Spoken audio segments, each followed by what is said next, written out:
Bueno, estamos en la sesión 6 de nuestra revisión del libro de Génesis. Y antes de comenzar, quiero hacer un pequeño artículo sobre los antecedentes, si se me permite. Acabo de adquirir, no hace mucho, un reloj nuevo con el que estoy muy satisfecho por varios motivos. En realidad, es un reloj bastante nuevo. Si les dijera, por supuesto, que un grupo de ingenieros se reunió para diseñar este reloj y entregaron el diseño a unos técnicos muy capacitados que hicieron lo que tenían que hacer, y finalmente recayó en un especialista muy capacitado. Fábrica que lo armó. Y esa fábrica lo envió a un mayorista que lo envió a un joyero que se lo vendió a la persona que me lo regaló. Probablemente me creerías, ¿no? Pero déjame decirte que eso no fue lo que pasó en absoluto. Hace millones y millones de años. Bueno, ¿por qué te ríes? Hace millones y millones de años, había algunos átomos flotando aleatoriamente por el universo. Y a través de vientos cósmicos y campos gravitacionales y quién sabe qué, comienzan a unirse y fusionarse para convertirse en diversos materiales. Hay una clara un pedazo de vidrio, supongo que lo es, y así sucesivamente. Y es asombroso. Una parte es un tipo especial de silicio, por lo que obtiene su energía del sol. No necesita pilas, o necesita ser uno, y así sucesivamente. Y obviamente, podría seguir, pero puedo miraros a la cara y no me creéis. No me crees en absoluto, ¿verdad? No creerás que este reloj ocurrió por accidente. Y, sin embargo, es trivial en comparación con la muñeca en la que reside. El reloj es un sistema de bucle abierto. Tiene algunos mecánicas de bucle abierto. Resulta que este uno no es de circuito abierto porque recibe una señal de radio para mantenerlo a tiempo. Pero la cuestión es que la muñeca en la que reside es un sistema de circuito cerrado. Y probablemente no haya ni un ingeniero entre mil que sepa cómo hacer una resolución Nyquist de los bucles de retroalimentación involucrados o algo así. No solo es un sistema de circuito cerrado, sino que también se cura a sí mismo y ataca a los invasores. Quiero decir, podría seguir y seguir sobre mi muñeca. Y desde el punto de vista del diseño, es sorprendente lo que hace en comparación con el reloj. Y no me dejas enseñar a los niños que el reloj tenía que ser diseñado, y aún así insistes en que les enseñe a los niños, a esos niños desfavorecidos que al menos están atrapados en las escuelas públicas, que la muñeca ocurrió por accidente. Que de alguna manera las rocas inorgánicas se unieron y crearon vida y que la vida se volvió cada vez más inteligente. La historia completa es que probablemente no se pueda idear un escenario más ridículo que el escenario que se impone a nuestro público. No solo en las escuelas con libros de texto que contienen engaños deliberados. Pero en nuestra cultura, todos nuestros. Los campos de interés, ya sea psicología, derecho, lo que sea, están influenciados por este compromiso con la idea de que hace millones y millones de años todo esto simplemente sucedió. El insulto más elaborado al creador que el hombre jamás haya ideado. Las culturas antiguas adoraban ídolos, lo cual no era bueno, pero tampoco tan insultante como argumentar que un creador no era necesario. De todos modos, vamos a abordar esto de frente porque en nuestra secuencia de días vamos a comenzar hoy, este día, con la vida, de qué se trata la vida. Entonces el quinto día y estamos en el capítulo 1 del Génesis. Como recordarán, para aquellos de ustedes que se han unido a mitad de camino aquí, tuvimos una sesión de introducción sobre la Torá. Sabemos quién escribió los libros de Moisés porque tenemos información privilegiada. Ninguno otro que el Señor Jesucristo identificó claramente al autor de estos 5 libros, particularmente el Génesis. Él los cita y demás. Da mucha importancia a eso. También dedicamos algún tiempo a hablar sobre la naturaleza del tiempo porque es muy mal entendido. Pero con ese trasfondo saltamos al día 1. Exploramos algunas conjeturas llamadas teoría de la brecha y otras cosas, y también exploramos esta cosa misteriosa que llamamos luz, que todavía es uno de los misterios más difíciles de alcanzar en la ciencia, en la física de partículas, etc. Pero eso preparó el escenario para el segundo día, lo llamaremos lunes, y hablamos del espacio mismo. Hablamos un poco sobre los modelos Big Bang y el hecho de que el espacio no está vacío. El tejido del espacio tiene masa y energía. Tiene 1 centímetro cúbico de espacio vacío y tiene más energía que 100 millones de soles. 0 puntos de energía. Nos metimos en todo eso. Hablamos un poco sobre hiperdimensiones y ese tipo de cosas. Eso prepara el escenario para el martes en el que tendremos vida en el sentido de vegetación. Hablamos un poco sobre el origen de la vida y la termodinámica y la química molecular en una manera modesta. Luego pasamos al cuarto día, el miércoles, donde están las estrellas y los planetas. Es interesante que la Tierra estuvo presente antes que el Sol. Eso sorprende a mucha gente. Pero eso es lo que nos dice el Señor. Y hablamos de por qué hay estrellas en el cielo. El Señor los puso allí como señales. Exploramos eso un poco tanto en términos de mnemónicos para un diseño del plan de redención de Dios como también del hecho de que el catecismo judío es el calendario. Y eso nos lleva, por supuesto, al quinto día. Ahora estamos en jueves y hablaremos un poco sobre la evolución porque ahora nos enfrentamos no solo a plantas sino también a animales, específicamente peces y aves. Así que entremos y echemos un vistazo al texto. Empezaremos desde el principio porque estamos muy cerca del principio. Empecemos desde el principio porque hay algunos que quizás se nos han sumado frescos. Génesis 1:1. En el principio, Dios creó los cielos y la tierra. Período. Nuevo párrafo. Si entiende esa frase, no tendrá problemas con ningún otro pasaje de la Biblia.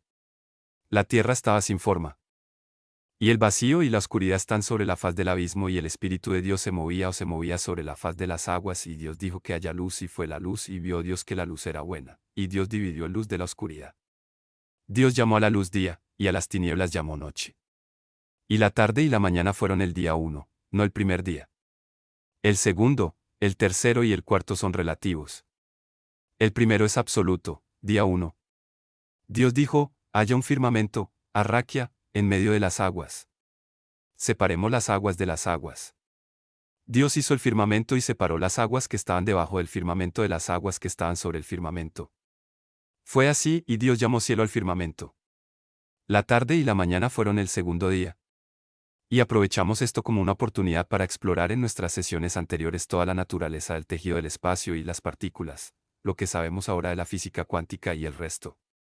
Y entonces dijo Dios, júntense en un solo lugar las aguas que están debajo del cielo, y séquense. Aparezca la tierra, y así sea.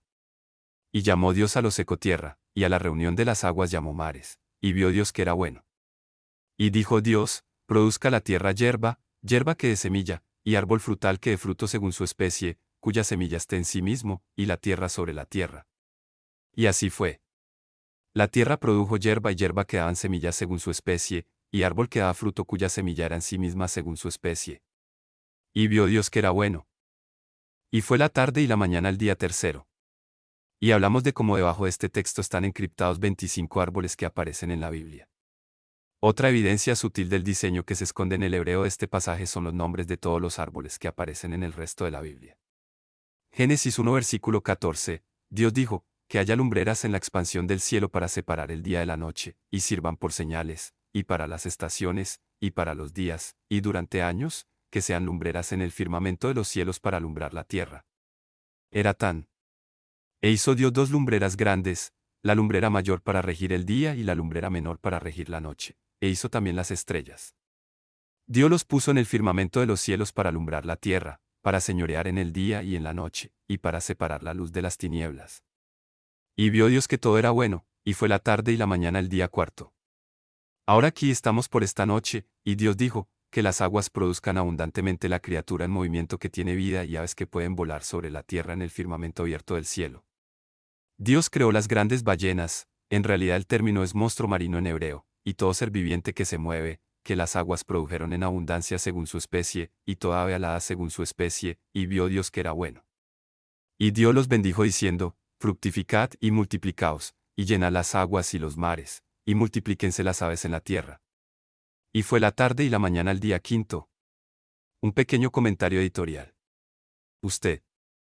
Noten a lo largo de todo esto, y especialmente en el día que viene en la próxima sesión, la idea de ser fructíferos y multiplicarse tiene la bendición de Dios. Uno de los mitos, uno de los errores del declive de la civilización occidental es negar eso. Verá, Satanás quiere deshacer todo lo que Dios ha ordenado en el libro del Génesis. Lo notaremos a medida que avancemos en el libro. Dios quiere que seamos fructíferos y nos multipliquemos. Satanás quiere el aborto y la eutanasia. Estos están fuera del abismo del infierno. Pero seguiremos adelante. Sigamos aquí adelante. Ahora hemos estado pasando por esto observando un perfil de entropía del universo donde la entropía es aleatoriedad o desorden. Y el gráfico se ha dibujado con el máximo desorden en la parte inferior del gráfico y el orden en la parte superior, por así decirlo. Y en el primer día, notamos que cada día está segmentado por un Ereb y un Boker. Ahora bien, Ereb originalmente se refería al caos o al desorden. Y a medida que las cosas se oscurecen, es cuando ya no se puede discernir. Es un movimiento hacia la historia. Por la mañana, cuando todo esté oscuro y fundido a medida que llega la luz seca, puedes empezar. Para discernir el orden que os rodea. Esas palabras más tarde pasaron a significar Ereb, que significa tarde, y Boker, que significa mañana. Pero mi opinión es que ese no es el verdadero propósito original de estas palabras en este pasaje. Si Ereb y Boker fueran el primer día, entonces el día es solo la noche. Desde la tarde hasta la mañana, ese es el día. No. Es por este lenguaje, y por una de las razones, que el calendario judío comienza al atardecer, de atardecer a atardecer, en lugar de medianoche a medianoche, como lo volvemos a representar. Pero si Ereb Bosi logró el primer día, entonces me sentí incómodo, es solo un día de 12 horas, si me sigues. Creemos que originalmente esas palabras tenían una connotación diferente. Y entonces sabemos que el primer día, fue Derban Boukar quien hizo el primer día, y fue entonces cuando tuvimos luz. Y ahí es donde comentamos algunas de las propiedades peculiares de la luz. Luego Derban Boukar recuperó el segundo día y hablamos sobre el plasma, la física, los 4 estados de la materia, etc. Y luego pasamos al tercer día, donde teníamos Ereban Boker, y teníamos la vegetación y demás. Aparece la tierra seca y así sucesivamente. Y luego pasamos al cuarto día, y teníamos los planetas, el sol y las estrellas. Es interesante darse cuenta de que tenemos la tierra con vegetación y plantas. ¿De dónde viene la luz? ¿Alguien quiere adivinar? Dios, puedes apostar. Absolutamente. Qué interesante. Y ahora tenemos al Erein Boker del quinto día, que tiene vida, tal como la consideramos en términos de animales, apareciendo inicialmente tanto en criaturas marinas como en aves. Pero el verdadero problema es todo este tema de la vida. Y es por eso. Quería repasar mi pequeña idea de reloj. El pequeño reloj que usé para abrir esta sesión obviamente no era original mío. Es un ejemplo muy famoso que presentó el obispo Pali en 1818. Como señalé, el reloj es un sistema simple de bucle abierto. Quiero brindarles un poco de experiencia en diseño porque cualquiera que haya estado en este equipo de diseño realmente entiende lo estúpido que es atribuir las cosas que nos rodean al azar. La muñeca sobre la que descansa el reloj es un servo de circuito cerrado. Eso es un orden de magnitud mucho más complicado que el reloj. La muñeca se adapta a las condiciones ambientales. Lucha contra los invasores. Y es autorreparable. ¿Cuántos de vosotros tenéis un reloj autorreparable? De acuerdo. El obispo William Paley sugirió el reloj en 1818, y en aquellos días los relojes eran diferentes, pero aún así el reloj con sus engranajes, resortes y otros mecanismos nunca pudo surgir por pura casualidad. Eso se sostiene por sí solo. En 1779, David Hume es famoso por desafiar esa línea de razonamiento. Dijo que los sistemas vivos solo tienen la apariencia de máquinas. A menos que se pueda demostrar que los sistemas vivos son en realidad máquinas. A nivel molecular, entonces el argumento relojero de Paley es irrelevante. Eso sonaba bien en 1779, pero la ciencia moderna lo desmiente. La microbiología moderna, entre otras cosas, de hecho, casi todos los campos de la ciencia, ha revelado que incluso los organismos más simples son máquinas complejas más allá de nuestra imaginación. Voy a intentar transmitirles algo de eso hoy. La ciencia ha refutado a Hume y ha reivindicado totalmente a Paley. Y esa no es solo mi opinión. Sir Fred Hoyle, en 1981, señaló que la especulación sobre el origen de las especies resultó ser errónea. Es irónico que los hechos científicos arrojen Darwin que afuera, pero deja a Paley como el ganador final. Es tan lógico, tan sencillo. Quiero darles una pequeña perspectiva antes de entrar en algunas de las otras discusiones. Un sistema de bucle abierto tiene una fuente de energía, algún mecanismo, y luego sucede algo. Una pantalla es el caso más simple. Un termómetro en la pared es un sistema de circuito abierto, por ejemplo. Puedes agregar algo a eso. Si tiene un punto de referencia y un sensor para medir el ambiente y compararlo con un punto de referencia, puede activar un mecanismo para realizar un cambio. Tienes eso. En el termostato de tu casa. Tú pones un dato, la temperatura que quieras. Hay un dispositivo allí que medirá la temperatura ambiente y la temperatura deseada y, si hay una diferencia, indicará alguna maquinaria que se encienda para corregir la diferencia. Eso resulta que se llama, sistema de circuito cerrado.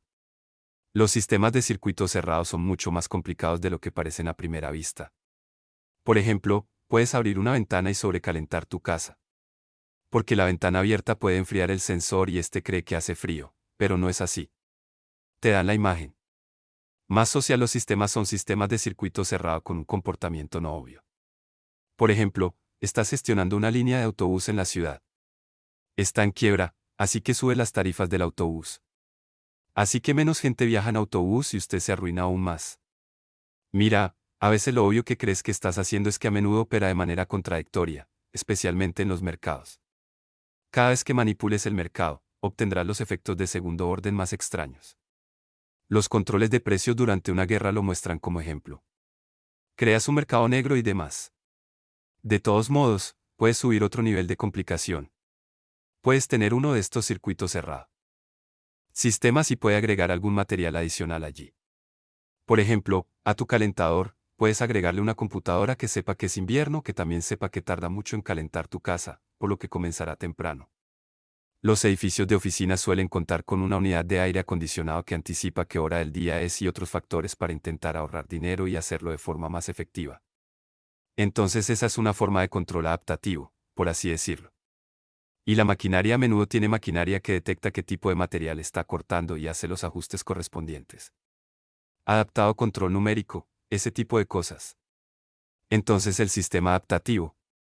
Ahora bien, las falacias evolutivas, por supuesto, suponen que la autoorganización puede tener lugar. La autoorganización es una violación de las leyes de la entropía. Las cosas siempre van del orden al desorden. Se necesita información para aumentar esos niveles. ¿Podría una cámara, la mayoría de nosotros haber tenido algunas cámaras con exposición automática, enfoque automático, podrían haber ocurrido por casualidad? Por supuesto que no. El diseño de una cámara hace que el reloj sea trivial. Y, sin embargo, nunca esperaríamos que esa cámara surgiera por casualidad. Y tenemos ojos que son mucho más sofisticados que eso. Cámara. Y, sin embargo, negamos la presencia del diseño. Y entonces, ven, la autoorganización viola la segunda ley de la termodinámica, la ley de entrada. Otro punto a tener en cuenta, los sistemas complejos que se componen de subconjuntos complicados requieren que todos los subconjuntos sean funcionales para que el sistema sobreviva. Y les daré un ejemplo de eso.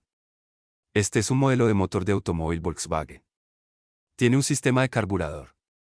Tiene eléctrico. Hay alrededor de media docena de sistemas diferentes interactuando aquí. Si uno de ellos no funciona, no funciona. Esos subsistemas no pueden evolucionar, porque todo debe organizarse de forma concertada. No se trata solo de la probabilidad de que un único sistema funcione correctamente o incluso que varios sistemas funcionen por separado. Se trata de que todos funcionen correctamente juntos. Cualquiera que haya estado en el equipo de diseño comprende el toma y daca para resolver incluso algunos de los problemas más simples. Y empiezas a hablar de cazas modernos con misiles y las complicaciones de estos sistemas son asombrosas. Y la teoría de la evolución adopta la opinión de que un tornado podría atravesar un depósito de chatarra y dejar atrás un 747 operativo. Ese es un chiste famoso de algunos. Hace tiempo.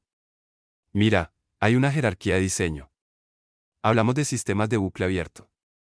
Hablamos de sistemas de circuito cerrado, luego de sistemas adaptativos y de sistemas automodificables.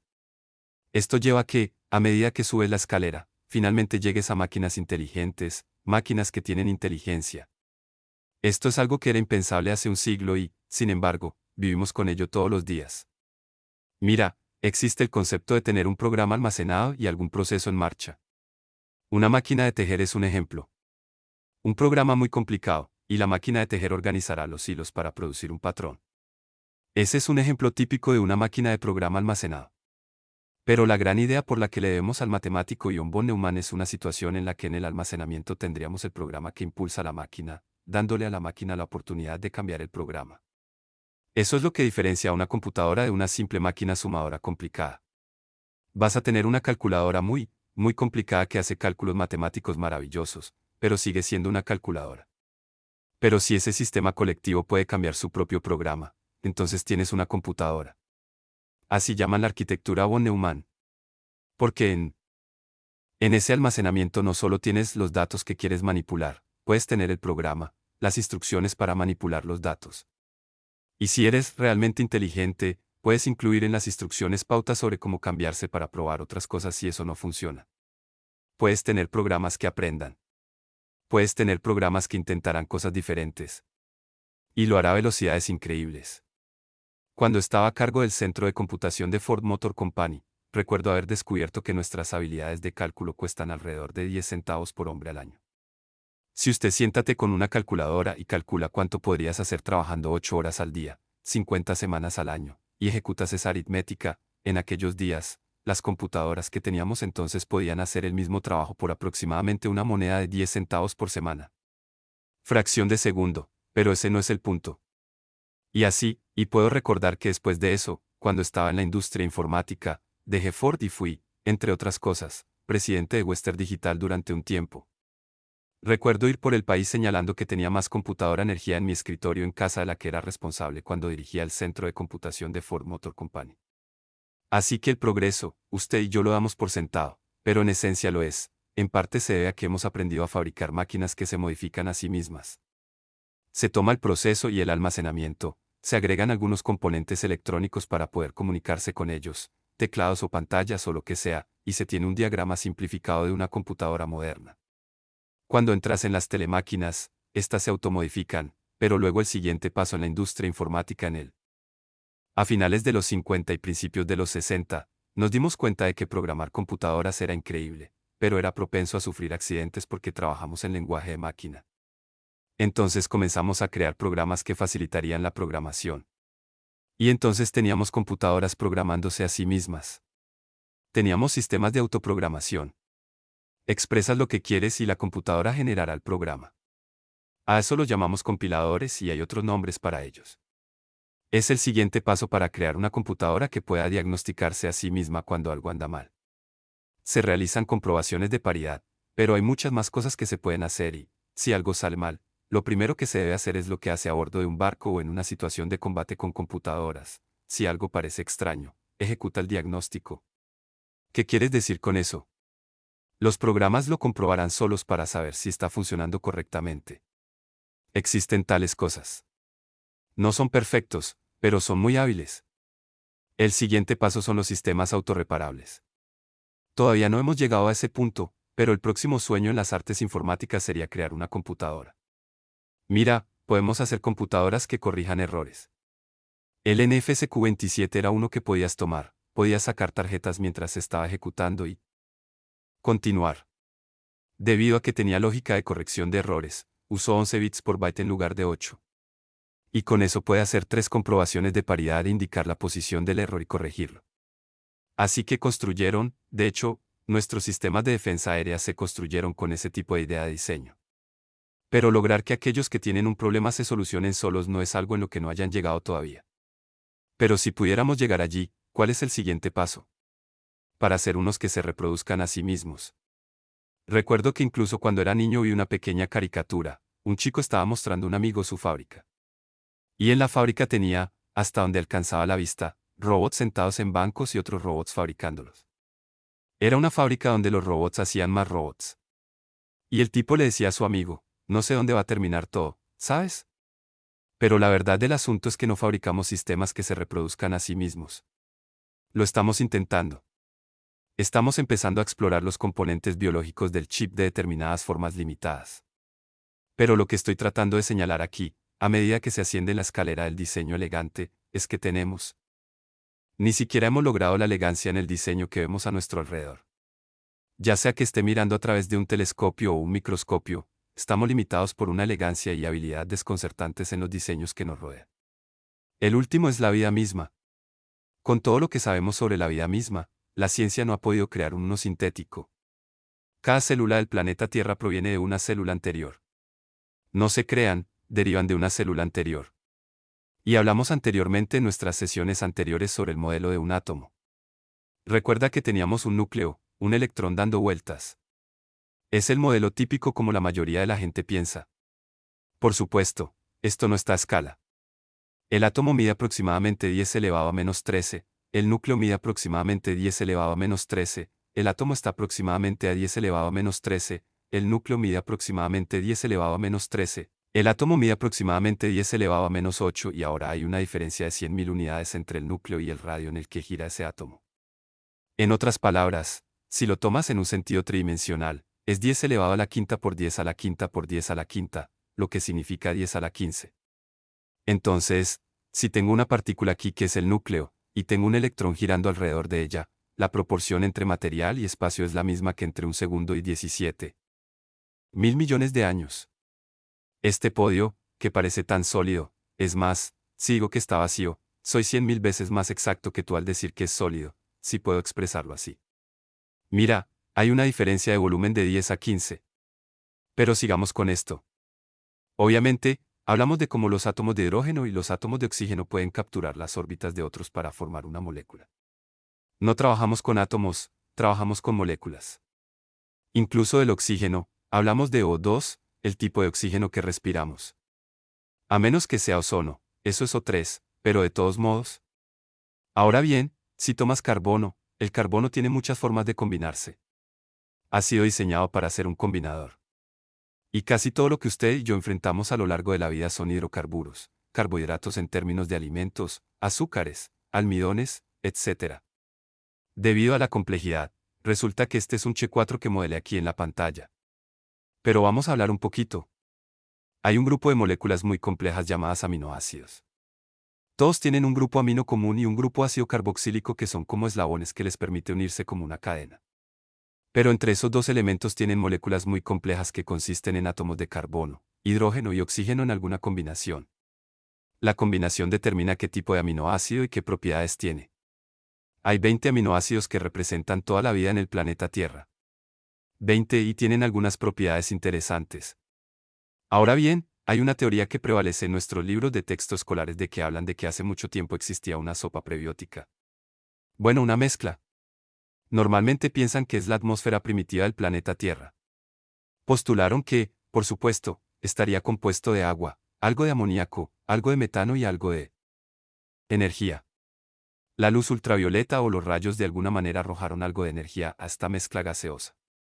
Y de alguna manera, mágicamente, los átomos se combinaron para formar algunos de estos aminoácidos. Y un tipo llamado Stanley Miller, un estudiante en 1953, realizó algunos experimentos con rayos y obtuvo una gran cantidad de alquitrán y esas cosas, y produjo por accidente, por aleatoriedad, por así decirlo, algunos oligoelementos de aminoácidos, 2 de ellos.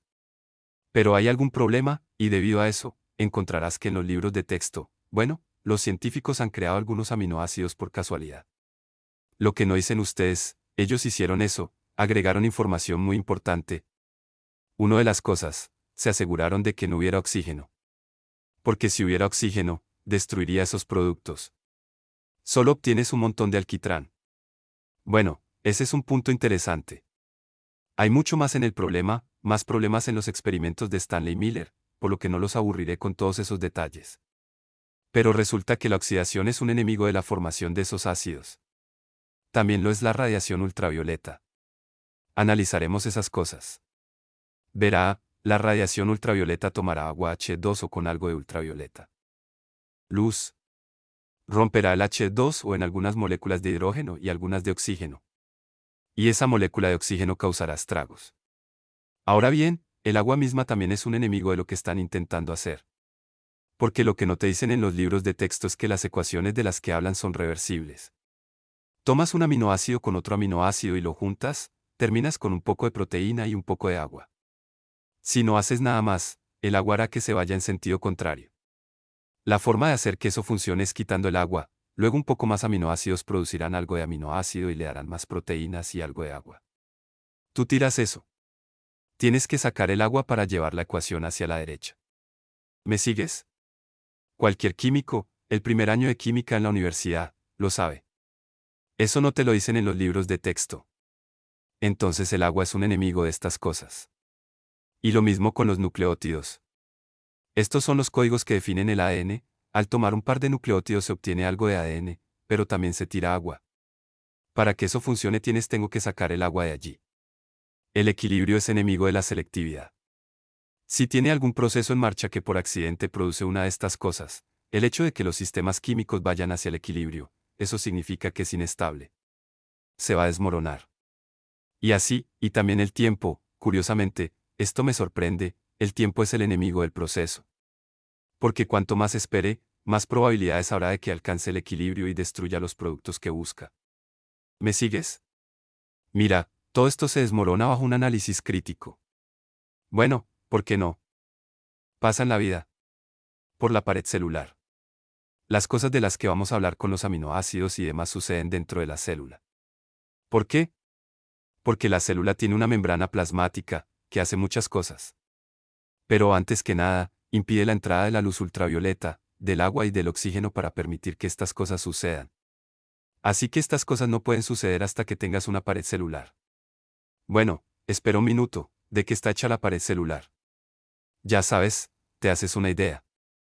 Bueno, por el de esta manera, la pared celular también tiene puertas que impiden la entrada de las cosas inapropiadas y dejan entrar las cosas correctas. Y a lo que está en el medio, si no saben qué es, le ponen un nombre elegante. Es citoplasma. Hay otra cosa que no te dicen es que estas complicadas moléculas que consisten en carbono, hidrógeno y oxígeno en alguna mezcla de algún tipo son asimétricas. Tienen una forma. Y esa forma, cuando está en un fluido, hará que la luz polarizada se polarice de cierta manera. Si se polariza hacia la derecha, la llaman molécula diestra. Cada molécula diestra tiene una imagen simétrica que es zurda. La misma molécula, pero en orden inverso, te dará la imagen especular de la primera. ¿Estás conmigo? A esa propiedad la llaman quiralidad. Tú y yo lo llamaríamos zurdo, zurdo o diestro. Y si es diestro, es destrógiro. Y es levorotativo si es zurdo. Ahora el punto es que son tóxicos para los demás. Todas las moléculas y nucleótidos de ADN o ARN son diestros. Todos los aminoácidos de las proteínas vivas son zurdos. Hay moléculas que no son las adecuadas y son tóxicas. La estricnina es la tipo de molécula equivocada. Ahora, el punto que es interesante aquí es que nunca te dicen que si estas moléculas suceden por accidente, sea cual sea la causa, si es una posibilidad real, obtendrás la mitad de uno y la mitad de la otra, ¿verdad? No obtenemos la mitad de uno y la mitad del otro. Obtenemos unos diestros para el ADN.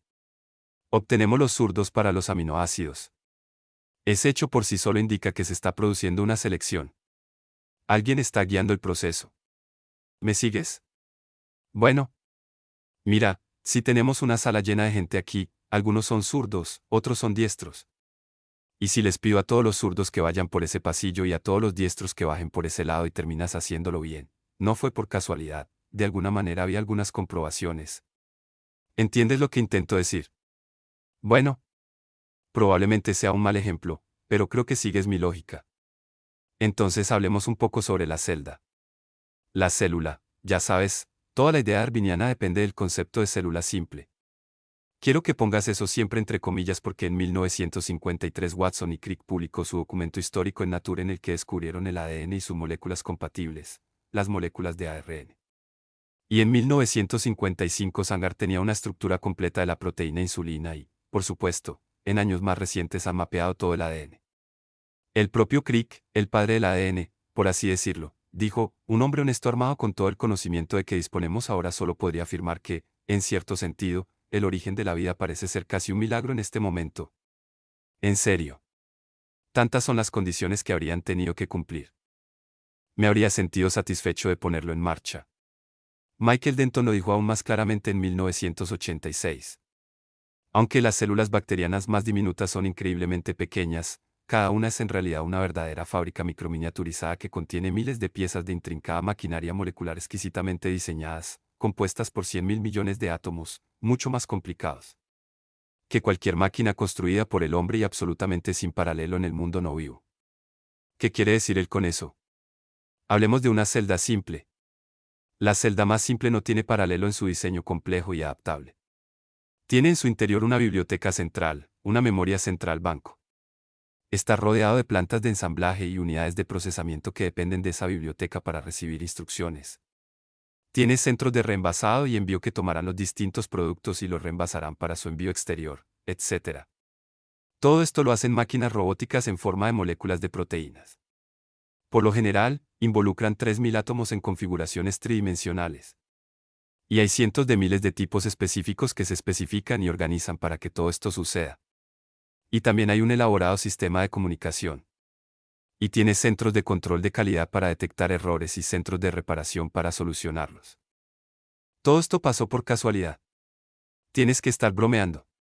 Ahora, si fuera a hacer un modelo de esta célula simple, supongamos que vamos a hacer un modelo que es aproximadamente 1.000 millones de veces más grande que la vida. Así, cada átomo tendría aproximadamente el tamaño de una pelota de tenis. ¿Puedes imaginarte esto? Necesitamos 10 millones de átomos. Si los contáramos uno por minuto, nos llevaría 19 millones de años contarlos. Son muchas pelotas de tenis. El modelo, cuando estemos terminado, tendría más de 10 millas de diámetro. Una celda. Una celda. Ahora, hablamos de la pared celular del citoplasma. Hay un núcleo que es el centro de información, una biblioteca maestra, y dentro de eso, hay un núcleo que son las fábricas automatizadas que fabrican el producto. Consultan en la biblioteca lo que necesitan y se llevan esas instrucciones en forma de copia. No aceptan el original. Se llevan una copia. Es posible que tengan una fotocopiadora que compruebe si hay errores. Y toman la copia, el ARN, para hacer lo que se supone que deben hacer con él. Y luego está rodeado de centrales eléctricas, los mitocondrios. De ahí viene la energía de hacer que todo esto suceda. También tenemos el aparato de Golgi, que procesa, reenvasa, envía y prepara para la exportación todo lo que se produce en estas fábricas. Esa es la celda. Y luego tienes todo tipo de lugares para almacenar, transportar y deshacerte de la basura. Esto está organizado. Todo por casualidad, por supuesto. Todo por accidente. Ahora existen máquinas robóticas. Hay miles de tipos diferentes. Hay lenguajes artificiales y sistemas de decodificación. Y eso es lo que me sorprende como científico de la información, que es mi formación principal, que estas cosas están impulsadas por códigos digitales. Los códigos digitales funcionan solo mediante acuerdo previo. Dispone de bancos de memoria para el almacenamiento de información, elegantes sistemas de control para regular el montaje automatizado, la construcción prefabricada y modular, y dispositivos de seguridad y corrección de errores para el control de calidad. Ahora, cuando estaba en Ford Motor Company, estuve allí hace algunos años, era un alto ejecutivo allí, y uno de nuestros activos de los que más nos enorgullecemos era la planta de Ford River Road en Dearborn. Planta enorme, enorme. Creo que hay algo así como 97 millas de vías de ferrocarril dentro de la planta. Lo que es interesante es que la piedra caliza en bruto, el mineral de hierro, el carbón y la sílice vienen en un extremo. Dentro de la planta, hacen su propia pintura. Hacen su propio vaso. Fabrican su propio acero. Y también cuentan con plantas de motores automatizadas. Y las materias primas entran por un extremo y los coches nuevos salen por el otro. Es la instalación de fabricación integrada más grande del mundo. Están muy orgullosos de ello. Fabricado en acero, vidrio y pintura. Una planta de motores automatizada. Y fue fascinante observar la línea de montaje porque todos salen de diferentes modelos y diferentes colores porque la tienen configurada para que puedan mezclar y combinar, etc. Ahora el punto es, la celda más simple. En tu cuerpo es inigualable. De cualquier manera, más allá de la Tierra, la célula más simple es más complicada que la planta de Fort River Road. Eso es lo que estoy sugiriendo. La célula puede hacer algo que la planta Rogue no puede hacer. Puede replicar todo su funcionamiento en cuestión de unas pocas horas. Ahora tienes dos, ¿ves? Todas las células derivadas de células anteriores. Entonces tenemos tres, la violación de las leyes de la entropía, las interdependencias críticas del sistema, mencioné esto, y el uso de lenguajes digitales. Esta es la parte que realmente me deja boquiabierto. Verás, los lenguajes digitales son códigos simbólicos. Si usted mira un termómetro, puede saber qué tan alto está, te da una aproximación de qué tan caliente hace. Pero si nos fijamos en un reloj digital, que mide 8.2.17, esa es una presentación digital que requiere lógica. El 7 y el 5, el 1, lo que sea, están ahí por acuerdo previo. No hay nada intrínseco en ello. Otro ejemplo es un piano. Un violín es un dispositivo analógico. Puede pasar el dedo hacia arriba y hacia abajo y obtener el tono que desee. En un piano, te quedas con las teclas específicas cuando presionas esto. En ese sentido, es un dispositivo digital.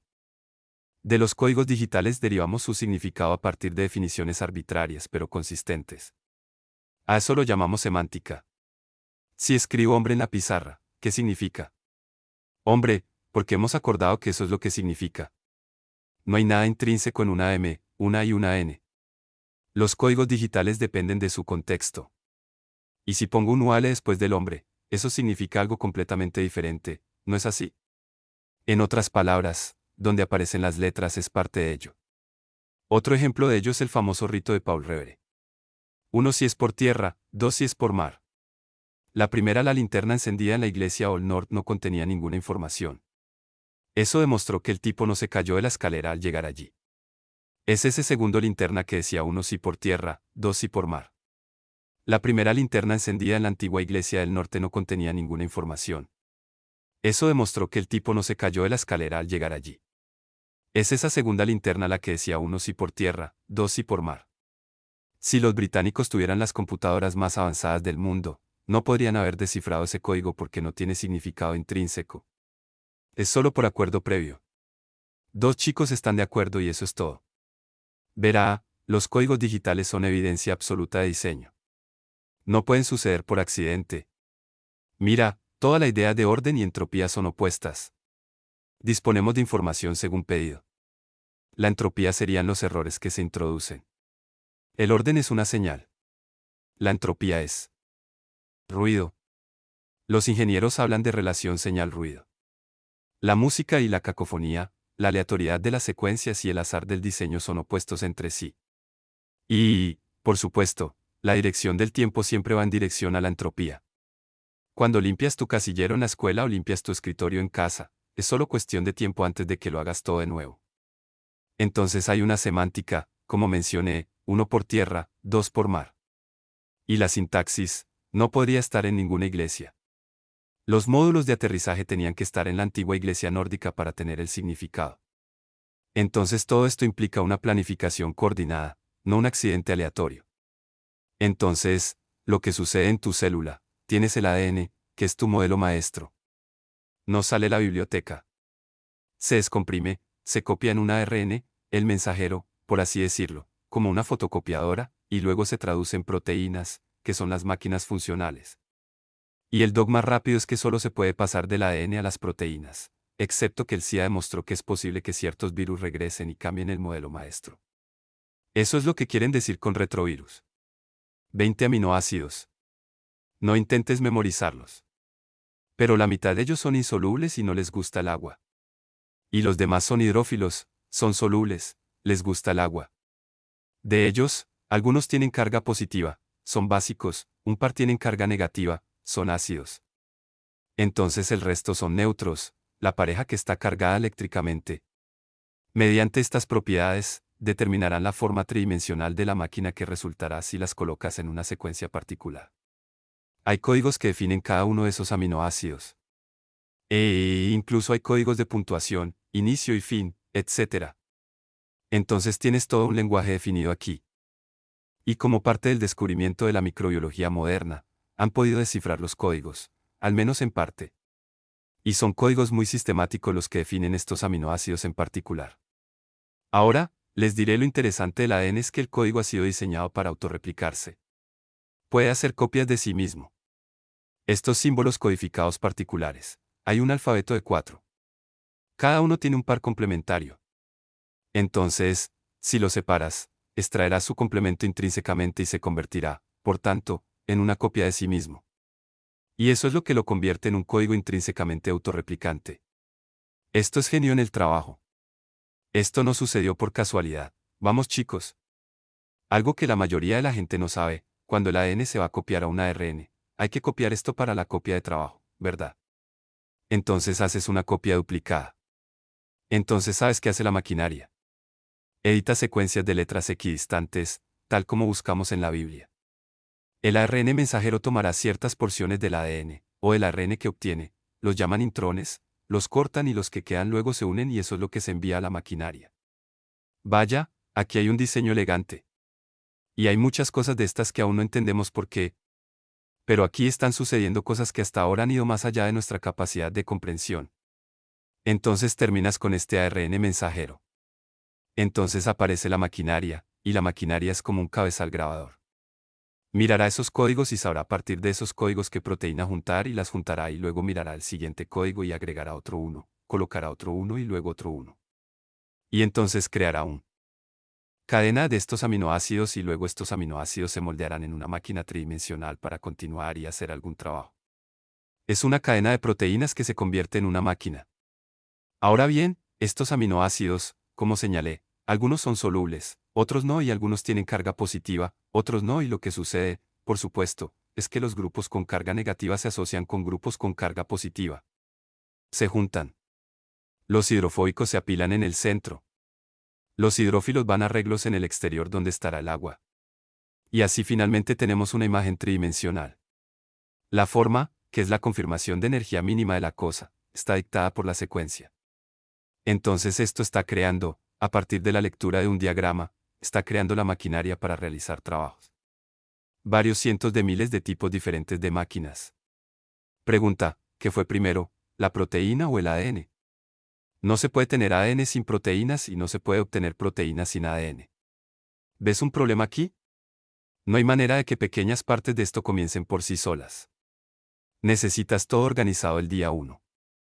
Cuando miras la mecánica de esto, solo la mecánica, se toma el cromosoma y, si se desentraña, se obtiene lo que llaman cromatina condensada. Y lo desenredas y descubres que, al mirar cada vez más de cerca, en realidad hay una serie de pequeños usos empaquetados. Y el ADN está envuelto. A medida que se acerca más y más, lo que envuelve esto es la famosa doble hélice que forma el ADN. Ahora, para dramatizar esto, como a mí me gusta decirlo, quiero que me imagines dándote 2 hilos de hilo de pescar monofilamento, de 125 millas de largo. ¿Te dan la imagen? 125 millas, 2 líneas de sedal. Lo que quiero que hagas es encontrar una manera de guardar eso dentro de una pelota de baloncesto. Encajará. Pero quiero que puedas hacerlo para que puedas descomprimirlo, copiarlo y volver a colocarlo a 3 veces la velocidad de la hélice de un avión sin que se enrede. ¿Sabes cuál es la biblioteca más leída del mundo? Tú. Sus células leen su ADN continuamente para producir materiales y reemplazar otros materiales. Esto sucede todo el tiempo. Van a la biblioteca maestra, descomprimen el material, hacen una copia, lo devuelven, lo envían al procesador y crean estas máquinas, etc. Esto sucede continuamente en tu célula, en cada célula de tu cuerpo. Interesante, todo esto sucedió por casualidad. ¿Vamos? Génesis 1, 20, repasemos el pasaje de la noche. Dios dijo, deja que las aguas produzcan en abundancia los animales que se mueven y tienen vida, y las aves que vuelan sobre la tierra en el firmamento abierto de los cielos. Y Dios creó grandes monstruos marinos, o ballenas como se traduce aquí, y todo ser viviente que se mueve con el cual las aguas produjeron en abundancia según su especie y toda ave alada según su especie. Según su especie. ¿Notas esa frase todo el tiempo? ¿Sabes por qué siempre es según su especie? Porque se define digitalmente. No analógico. Digitalmente. Entonces dentro de esos tipos no se cruzan. Entonces Dios lo vio y Dios vio. Estuvo bien. Y Dios los bendijo diciendo, fructificad y multiplicaos, llenad las aguas y los mares y multiplicad las aves sobre la tierra, y fue la tarde y la mañana el día quinto. Ahora podríamos, por supuesto, hacer una digresión. Hay miles de ejemplos de vida marina de los que podríamos hablar. Por ejemplo, ¿sabías que los peces tienen ojos con una distancia focal? Cada uno tiene una distancia focal diferente. La distancia focal está adaptada a los alimentos de los que viven. ¿Lo sabes? Si se trata de cosas pequeñas, está cerca. Están cerca son miopes. Y si tienen miedo de las cosas grandes, están. Ahora, hay un pez que tiene un problema porque se alimenta de cosas muy pequeñas, pero también sabe que hay pájaros que lo persiguen. Tiene bifocales. Tienen bifocales para que pueda mirar el cielo y alimentarse al mismo tiempo. Así que solo voy a elegir un ejemplo de la vida marina porque es muy popular entre la gente. Ese es el delfín. Todos hemos visto delfines en San Diego o donde sea. Delfín es una hazaña de ingeniería increíble. Podríamos repasar todo el asunto, pero voy a tomar solo un cosa para hablar. Hay algo en el cráneo que a veces se llama melón, y voy a llamarlo lente de sonar. Porque el delfín envía ondas sonoras, y el delfín puede recibir esas ondas sonoras en este melón y saber exactamente qué es, dónde está, y así es como obtiene su alimento. Ahora dices, bueno, eso es solo una cosita simple. En realidad no, porque ese diseño tiene que tener en cuenta las diferentes velocidades del sonido en el agua, en su piel y en el melón en sí. Para los sensores que la ingeniería acústica que implica este sonar es asombrosa. Pero aquí está el verdadero punto. Lo menciono. ¿Cómo sobrevivió el delfín antes de ser funcional? Moriría. Hay algo muy importante que entender sobre los animales muertos. No evolucionan. Si se muere de hambre, no hay forma de decírselo a sus hijos, será mejor que prueben algo diferente. Si él resuelve el problema de alguna manera, ¿cómo se lo transmite a su descendencia? Se heredará. No necesariamente. Mira, todo el concepto, por supuesto, es el de especie que nos dicen. Su sistema de sonar implica ecuaciones sofisticadas que concilian la velocidad del sonido a través de todos los diferentes medios, como mencioné. Y, por supuesto, dependía de esas ondas sonoras para conseguir comida. Entonces creo que planteamos esos puntos. Hablaré de un tipo de criatura que quizás te sorprenda encontrar en el agua hoy. Y esos son los dinosaurios. El gigante terrestre es el dinosaurio terrestre como se menciona en Job 40. En Job 41 se habla del leviatán marino. Y en Nueva Zelanda, en 1977, a 900 pies de profundidad, unos pescadores japoneses sacaron a la superficie una criatura de 32 pies de largo y 4.000 libras. Tomaron algunas fotografías. Era demasiado grande para que pudieran hacer algo con él. Y no estaban equipados para arrastrarlo, así que tomaron muchas fotografías y lo arrojaron. Pero es bien conocido y hay muchas de estas imágenes por ahí, pero lo mencioné. Pensé que sería algo divertido. Pero déjame contarte sobre mi criaturita favorita. Y. Ese es el escarabajo bombardero. Este chico es una pequeña y linda criatura. Pequeño escarabajo, se presenta en varias variedades. Puede ponerse de pie y tiene un ano que puede girar 270 grados. De hecho, consiguió un par. Y es como un artillero B-17, está bien. Pero la forma en que lo hace es bastante impresionante. Tiene dos cámaras dentro de él. Uno tiene un poco de hidroquinona y el otro uno tiene un poco de peróxido de hidrógeno. Y lo ha hecho, si estas dos cosas se mezclan, puede resultar perturbador. Algunas personas dicen explosivo. Eso es un poco exagerado, pero podría ser bastante complicado. Pero él también tiene lo que algunos llaman la cámara de explosión. Y cuando así lo desee, puede mezclar el peróxido de hidrógeno con un catalizador, una enzima, y mezcla la hidroquinona con una enzima. Estos aceleran la oxidación, por lo que cuando entran en la cámara de explosión, los críticos dicen que realmente no explota. Bueno, llega a 212 grados y explota lo suficiente como para hacer sonar a la rana o lo que sea que esté detrás de ella. Y esto no lo hace una vez, puede hacerlo 20 veces seguidas. Entonces es un cruce entre una bomba y una ametralladora. Y entonces cuando lo logra, cuando decide que está en problemas, tú retrocede, amigo. Si estás frente a él, te disparará. Si estás detrás de él, te atrapará. Le llaman el bombardero. Fue nombrado temprano cuando un bombardero se parecía más a una granada. Pensamos en bombardir, pensamos en un concepto un poco diferente. Pero de todos modos, esa es la etiqueta con la que se maneja. Pequeña criatura interesante. Ahora bien, lo que lo hace tan divertido es que el evolucionista intente explicar cómo aprendió todo esto. Porque sí. Si no lo hace bien, se volará en pedazos. Y quiero recordarles que lo único que los insectos muertos no pueden hacer es no evolucionar. Entonces, cuando comete un error de alguna manera, no hay forma de decírselo a sus hijos. El hecho de que tenga una cámara estructuralmente capaz de contener la explosión es interesante. El hecho de que tiene estos tubos orientables y el hecho de que puede usarlos con precisión la primera vez que lo hace. No se produce ningún aprendizaje. Él sabe cómo hacerlo. Esto no lo hizo suceder por casualidad. Te diviertes mucho intentando evocar la explicación evolucionista de cómo ocurrió todo esto. Y, francamente, si son honestos consigo mismos, no tienen una buena respuesta. Bueno, pasemos a los pájaros. Las aves probablemente sean, en algunos aspectos, el mayor desafío de la ingeniería porque vuelan y el hombre no, ¿verdad? Y aprendimos mucho sobre volar mirándolos.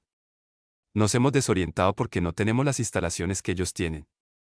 Y supongo que los hermanos Wright tuvieron éxito porque ignoraron un poco a los pájaros y empezaron desde cero. Pasamos mucho tiempo analizando la arquitectura del ave, pero a medida que lo hacemos, descubrimos que cada detalle del ave ha sido diseñado para volar. Cada detalle. Cosas en las que ni siquiera pensaste.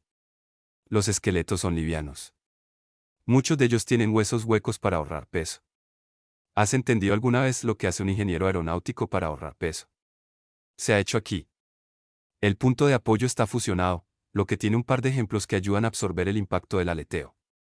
También le ayuda a respirar, porque tiene algunos problemas respiratorios.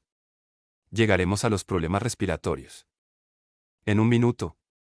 Pone huevos porque cargar a las crías le haría demasiado pesado. Esa es la razón por la que las aves ponen huevos, porque es algo externo a su estructura de vuelo. Los órganos reproductores se atrofian cuando no está en época de reproducción. Aparecen cuando son necesarios y se atrofian al mínimo cuando no son necesarios. La fisiología se vuelve aún más complicada. Las aves tienen un metabolismo muy intenso.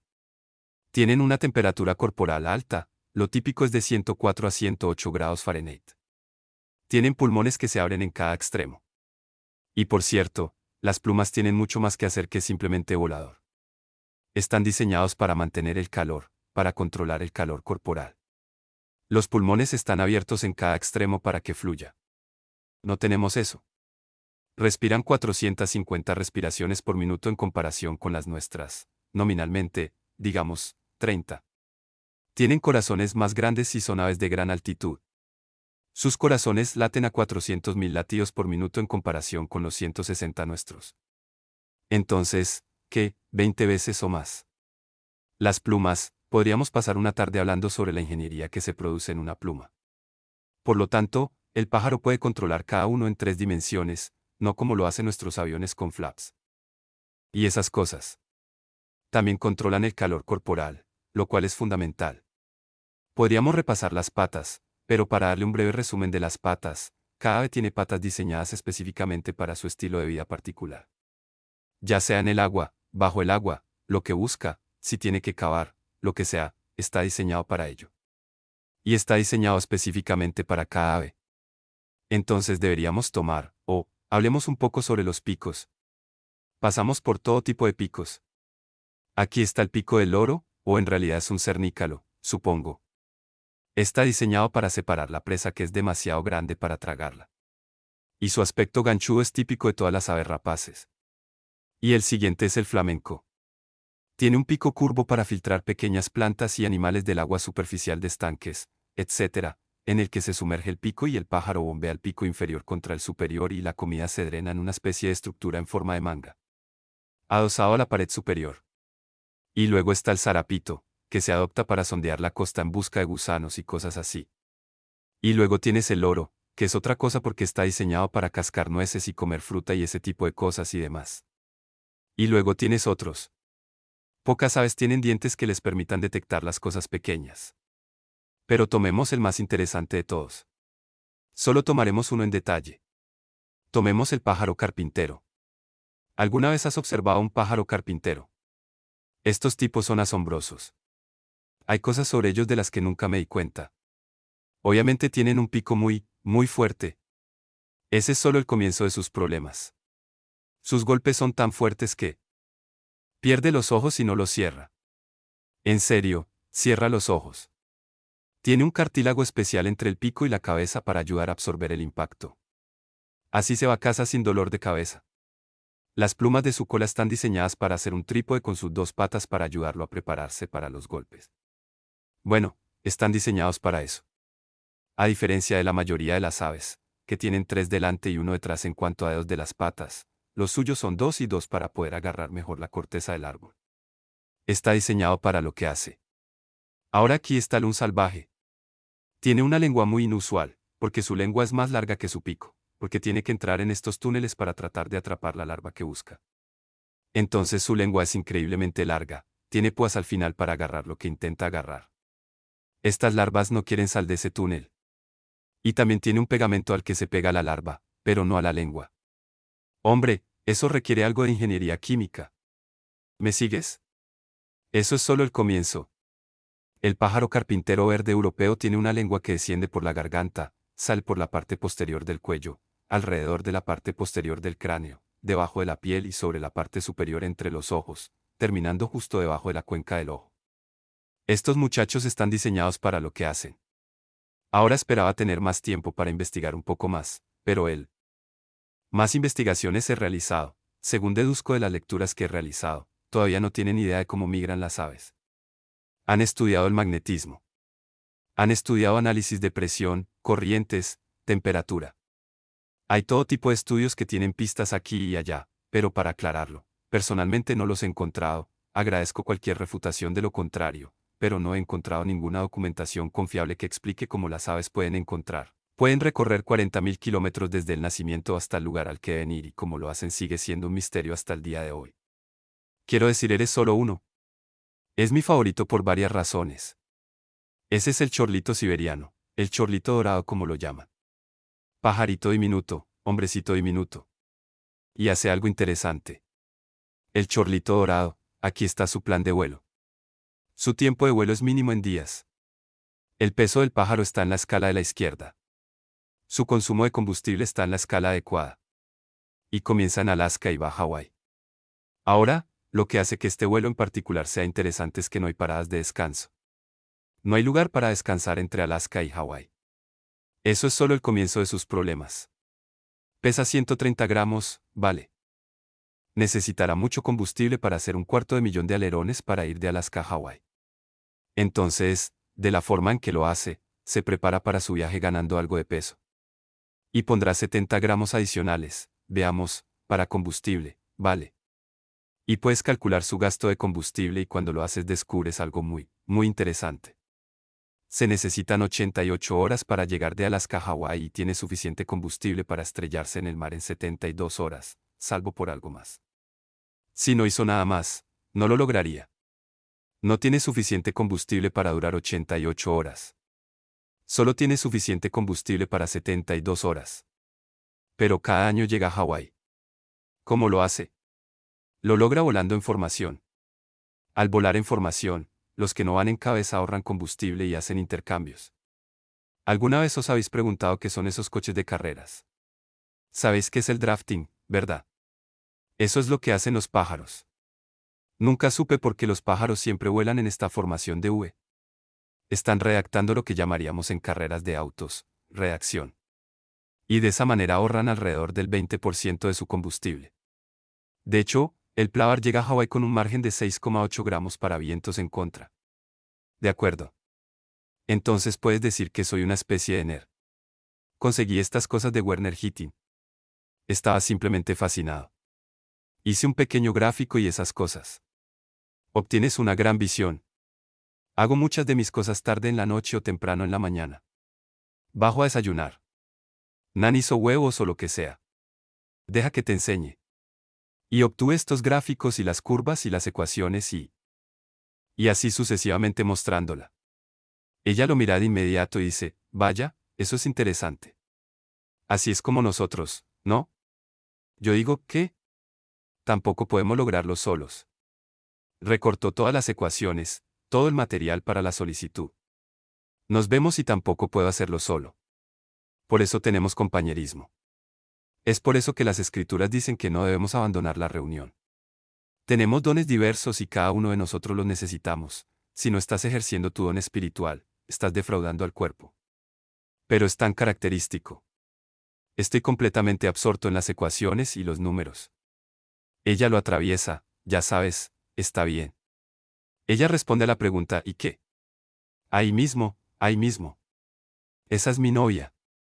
Esa es mi novia. Bueno, solo un pequeño repaso la última vez, porque quiero unir esto con lo que tuvimos la vez anterior, debería decir la anterior. ¿Recuerdas cuando tomamos la vegetación, la anatomía de una hoja? Hablamos sobre, ya sabes, la fotosíntesis en dos reacciones, la reacción dependiente de la luz y la reacción independiente de la luz. Hablamos de cómo las dos frecuencias diferentes generan esta energía química para el resto. Y luego en la segunda parte de la ecuación toma esos subproductos químicos y produce glucosa y también la desecha. Necesita CO2 para generar glucosa. De acuerdo. Este es mi punto. Las plantas generan O2 como subproducto y el azúcar, la glucosa, ¿no? Más glucosa de la que necesita, por eso puedes comer plantas si tienen exceso. Los animales, por supuesto, necesitan azúcar y oxígeno, ¿verdad? Los animales, por supuesto, emiten CO2, algo que las plantas necesitan hacer en primer lugar. Ahora hay CO2 en la atmósfera, pero sería cuestión de tiempo. Antes de que desapareciera el CO2. Sí, puede ser generado por rayos y por ciertos, ya sabes, volcanes y cosas así, sí, pero no lo suficiente.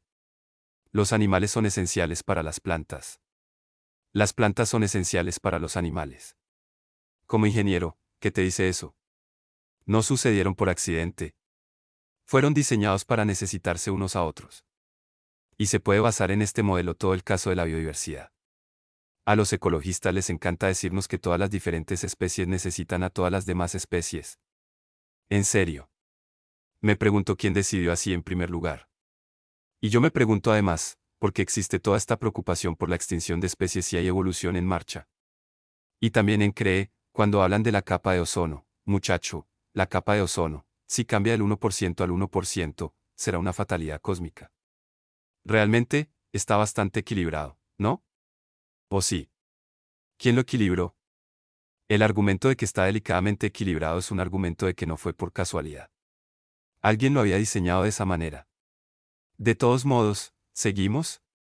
Entonces, bueno, la próxima vez entraremos y, como mencioné, hemos leído la Torá, hemos pasado por el día 1, y luego el lunes, los cielos, y el martes, la vegetación, el miércoles, los planetas. Esta vez estábamos en jueves. La próxima vez que nos encontremos, hablaremos de los animales en general, los mamíferos terrestres, por así decirlo, y por supuesto, el logro supremo en cierto sentido, y ese es el hombre. Hablaremos de las falacias y fraudes. A menudo la ciencia se vuelve loca debido a malentendidos bien intencionados. Pero esta es una historia de engaños deliberados y fraudes que ensucian el paisaje. Casi todas las cosas de las que has oído hablar, pelotón man o lo que sea, no fueron solo fraudes, fueron fraudes deliberados. Bien, hablaremos un poco más sobre el papel de la información en este proceso, con algunas sorpresas para usted cuando lleguemos allí. Y nos centraremos en la arquitectura del hombre. Si realmente comprendes nuestra arquitectura, comenzarás a comprender mucho más sobre nuestra realidad. Y eso preparará el terreno, por supuesto, para la séptima jornada, que también tendrá sus sorpresas. Pongámonos de pie para una palabra de oración final. Inclinemos nuestros corazones. Padre, nos quedamos asombrados al observar tu obra. La asombrosa habilidad, la increíble elegancia en cada rincón de nuestra creación nos deja sin aliento, Padre. Mientras contemplamos los cielos, tú estás allí. Cuando miramos a través de un microscopio la hoja más pequeña, o el microbio más pequeño, o cuando penetramos en esas estructuras que son incluso más pequeñas que la luz misma, vemos sus huellas digitales en todo. ¡Qué maravilloso es, Padre! Y estamos asombrados de nosotros mismos porque tú nos has creado y estamos aún más asombrados al darnos cuenta de cuánto nos amas. Los extremos a los que has llegado, no solo para darnos este mundo, sino para redimirnos de este mundo, para pasar una eternidad contigo. Oh, Padre, nosotros solo gracias por haberte revelado a nosotros en tu palabra y en tu creación. De hecho, Padre, reconocemos que la creación por sí sola es suficiente para hacernos responsables. Y, sin embargo, Padre, usted ha hecho mucho más. Nos has dado tu palabra y tu Espíritu Santo para iluminar esa palabra, para que podamos descubrir a nuestro Redentor, nuestro Salvador, aquel a través de quien todas estas cosas fueron hechas, y aquel a través de quien todas estas cosas serán redimidas. Oh, Padre, simplemente te damos las gracias. Y Padre, oraríamos para que nos ayudes a amarte con todas nuestras corazón, alma, fuerza y mente. Oh, Padre, ayúdanos a comprender y aprender tu amor por nosotros. Padre, te pedimos que a través de tu Espíritu Santo aumentes en cada uno de nosotros un nuevo apetito, una nueva hambre por tu palabra, para que cada uno de nosotros pueda crecer y vivir y ser mayordomos más fructíferos de las oportunidades que nos presentas. Oh Padre, te pedimos todas estas cosas en respuesta al mandamiento y autoridad de nuestro Señor y Rey, Yeshua, nuestro Redentor, Jesucristo. Amén.